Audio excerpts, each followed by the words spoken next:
Saudi अरब के विदेश मंत्री प्रिंस फैसल बिन फरमान अल सऊद भारत की धरती पर उतर चुके हैं। उनका ये प्लेन जैसे ही भारतीय सरजमी पर लैंड हुआ, सऊदी अरब के विदेश मंत्री का आना भारत के लिए नई उम्मीदों से भरा होगा। सऊदी अरेबिया भाग भाग के इंडिया के अंदर इन्वेस्टमेंट कर रहा है, इंडिया के स्टार्टअप के अंदर इन्वेस्टमेंट कर रहा है। उन्हें पता है कि उन्हें यहाँ से अच्छे रिटर्न्स मिलेंगे। जब इस्लामिक देशों की एक बहुत बड़ी बैठक हो रही है, ऐसे समय पर सऊदी के विदेश मंत्री भारतीय विदेश मंत्री के साथ एक बड़ी बैठक करने के लिए भारत आए हैं। यार इंडिया क्या है? मेरी बात कुरान की कसम, इंडिया पे मैं कहता हूँ 1 लाख मुसलमान जो जज्बे वाले हैं ना, इंडिया पे इंडिया तबाह बर्बाद हो जाएगा। ठीक है, तो उन्होंने 93,000 तो 1 लाख ही ऑलमोस्ट हो गया ना। 93,000 भाई सारा कुछ क्यों रहे? ना कोई जंग जीती, ना कुछ और हुआ था। जो हमें हिस्ट्री में पढ़ाया गया था, 4 जंगें हमने कश्मीर के नाम पर लड़ी, लेकिन हुआ क्या? आज हम ये कह रहे हैं कि जी वो जो हमने किया था ना कारगिल, वो ब्लंडर था। ट्रंप की जीत और हसीना की घर वापसी संभाला किसने? कट्टर हिंदू आदरणीय प्रधानमंत्री मोदी ने। सुलझाया किसने? कट्टर हिंदू आदरणीय प्रधानमंत्री मोदी ने। हमें ये लगता था कि शायद जो मुस्लिम वर्ल्ड है वो हमारे लिए कश्मीर के मामले पर स्टैंड लेगा। उन्होंने हमारे साथ क्या स्टैंड लेना है, उन्होंने तो हमें ही पीछे स्टैंड कर दिया है। और क्या इंडिया क्या है? इंडिया क्या है? इंडिया तो ईरान का, मुसलमानों का दुश्मन है, वो काफिरान है वो। तो फिर इंडिया से ईरान हेल्प मांग रहा है, फिर किस चीज की हेल्प मांग? सऊदी अरेबिया के जो ये सब झूठ है। नमस्कार दोस्तों आज ही सऊदी अरब के फॉरेन मिनिस्टर भारत आए हुए हैं, जहां पर वे भारत के साथ काफ़ी सारे डील साइन करेंगे और इसके साथ साथ सऊदी अरब भारत में कई बिलियंस ऑफ डॉलर्स भी इन्वेस्ट करने जा रहा है, जिसे देख करके पाकिस्तान काफ़ी ज़्यादा परेशान है, क्योंकि कुछ दिन पहले ही शहबाज शरीफ भीख मांगने के लिए सऊदी अरब गए थे, लेकिन सऊदी अरब ने उन्हें बहुत बुरी तरह से बेइज्जती करके वापस भेज दिया, जिसे देख करके पाकिस्तान पहले ही अपनी छाती पीट कर रो रहे थे। लेकिन अब जयशंकर सर का एक कॉल के अंदर सऊदी अरब मिनिस्टर सब कुछ छोड़कर भारत आना पाकिस्तान के जख्मों पे नमक डालने के बराबर बन चुका है। और अब पाकिस्तान को समझ में नहीं आ रहा है कि वह किस तरह से अपने मुसलमान होने का बात करे, फिर से प्रूफ करे और पूरी दुनिया को अपनी शक्ल दिखाए। तो चलिए इसी पर आगे पाकिस्तानी मीडिया का रिएक्शन देखते हैं। अगर आपको हमारा वीडियो पसंद आए और रिएक्शंस काफ़ी मज़ेदार लगे तो वीडियो को लाइक करें और हमारे चैनल को सब्सक्राइब कर लें। यार क्या इंडिया क्या है? इंडिया क्या है? इंडिया तो ईरान का, मुसलमानों का दुश्मन है, वो काफिरान है वो। तो फिर इंडिया से ईरान हेल्प मांग रहा है, फिर किस चीज की हेल्प मांग? सऊदी अरेबिया के जो ये सब झूठ है। ईरान किसी से हेल्प नहीं मांगता।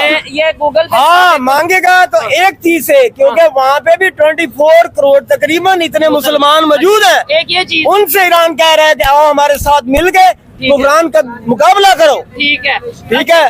अगर आप लोग सब आज मुत्तहिद हो जाओ, अल्लाह की कसम मुझे और पाक रसूलुल्लाह की कसम और मोहम्मद वाले मोहम्मद जैसी अजीम हस्तियों के मेरे दांत टूटे हुए हैं, हस्तियों की कसम। ये लोग मुसलमान पूरी कायनात पे कुफरान के खिलाफ जंग करके इनको खत्म कर सकते हैं। अच्छा। लेकिन आज मुत्तहिद, लेकिन आज तो हम खुद लेकिन हम सब लोग एक दूसरे की टांगे खींच रहे हैं। ठीक है।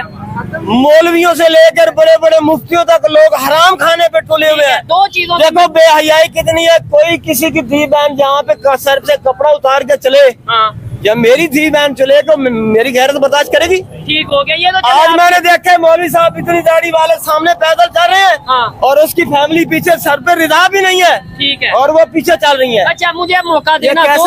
ये कैसा कानून है? ये कैसे मुसलमान है? मुझे बात करने दे। एक तो आपने ये बोला कि भाई इंडिया कुछ भी नहीं, वो तो मुसलमानों का दुश्मन। यार इंडिया क्या है? मेरी बात कुरान की कसम, इंडिया पे मैं कहता हूँ 1 लाख मुसलमान जो जज्बे वाले हैं ना, इंडिया पे इंडिया तबाह बर्बाद हो जाएगा। ठीक है, तो उन्होंने 93,000 तो 1 लाख ही ऑलमोस्ट हो गया ना। 93,000 भाई सारा कुछ क्यों रहे? वो जज्बे वाले नहीं, तुम्हारे मुल्क की गवर्नमेंट के 93,000 अंदर एजेंसियां घुसी हुई हैं जो तुम्हारे साथ ये ऐसे हालात पैदा कर रही है। अवामी लीग की तरफ से जो हमारी शेख हसीना की पार्टी है, अवामी लीग की तरफ से अब सड़कों पर हो रहा प्रदर्शन।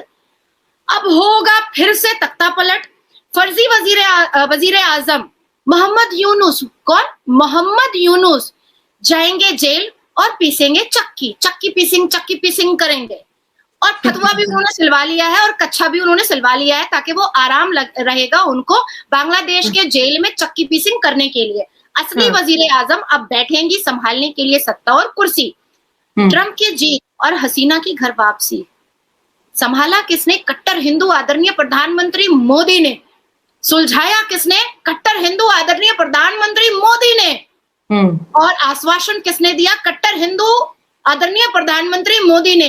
ट्रंप की जीत बहुत से लोगों का दिल दहलाई और ट्रंप की जीत ने जियोपॉलिटिक्स में बहुत सारे अच्छे और बहुत सारे संवैधानिक नेताओं के लिए एक बहुत बड़ा हेल्पफुल सीढ़ी भी बना ट्रंप की जीत। बांग्लादेश में होगा फिर से 2.0 तख्ता पलट।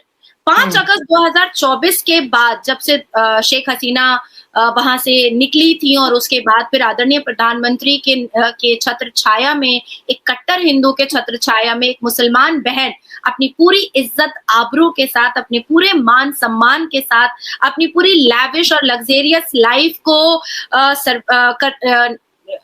मतलब निभाते हुए एक कट्टर हिंदू के अंडर लीडरशिप बहुत ही खूबसूरती से, बहुत ही इज्जत से, बहुत ही मान मर्यादा से वो रही। और राखी बांधना शेख हसीना का आदरणीय प्रधानमंत्री मोदी जी को, उन्होंने राखी का फर्ज निभाया और अपनी बहन को सुरक्षित रखा अपने नेतृत्व में और अपने सनातन धर्म की पूरी आइडियोलॉजी को हमारे आदरणीय प्रधानमंत्री ने दिखाया भी। लेकिन अब ढाका के हालचाल कुछ अलग दिख रहे हैं। अब ढाका में कुछ अलग हवाएं चल रही हैं। अब ढाका में कुछ अलग गूंज हो रही है। ढाका के लोगों का कहना है अमर हसीना अमा के फिरोज चाहिए। इसका मतलब होता है कि हमारी हसीना हमें वापस चाहिए। कुर्सी बिल्कुल तैयार है शेख हसीना के लिए और लोग तैयार है शेख हसीना को के गले में माला पहनाने के लिए। शला, अब मैं बहुत सीरियस बात करने वाली हूँ। इतनी देर में बहुत खुश थी क्योंकि शेख हसीना वापस जा रही है, इसलिए। ऐसा नहीं है कि शेख हसीना जब वहां पर थी तो हिंदुओं का जेनोसाइड नहीं हुआ था। ऐसा नहीं है कि हिंदू बहु बेटियों को लूटा नहीं गया था। ऐसा नहीं है कि 1971 से लेकर के 2024 के 4 अगस्त 2024 तक में हिंदुओं के ऊपर अत्याचार नहीं हुआ था। हुआ था। 8% हिंदू थे वहां पर। 8%। लाखों करोड़ों हिंदुओं की आबादी घट करके बहुत नीचे उतर चुकी थी। लाखों मंदिरों के जगह पर कुछ मंदिर रह गए थे। लाखों की जगह हजारों आ चुका था। नाम पर पुरुषों को अत्याचारित करना इस्लाम के नाम पर, मंदिरों को तोड़ना इस्लाम के नाम पर, रोड पर नमाज पढ़ करके हिंदुओं की मंदिर के सामने हिंदुओं को अत्याचारित करना इस्लाम के नाम पर, ये उस वक्त भी चल रहा था। लेकिन कहीं ना कहीं शेख हसीना अपने बांग्लादेश को बदनाम तो नहीं होने देती थी। वो कभी भी अपने बांग्लादेश को चर्चाएं आम पर बदनामी के नाम से नहीं आने देती थी। अगर वो देखती थी कि हिंदुओं की बेटियों की इज्जत तार तार की जा रही है तो संवैधानिक तरीके से वो उसको सजा भी दिलवाती थी।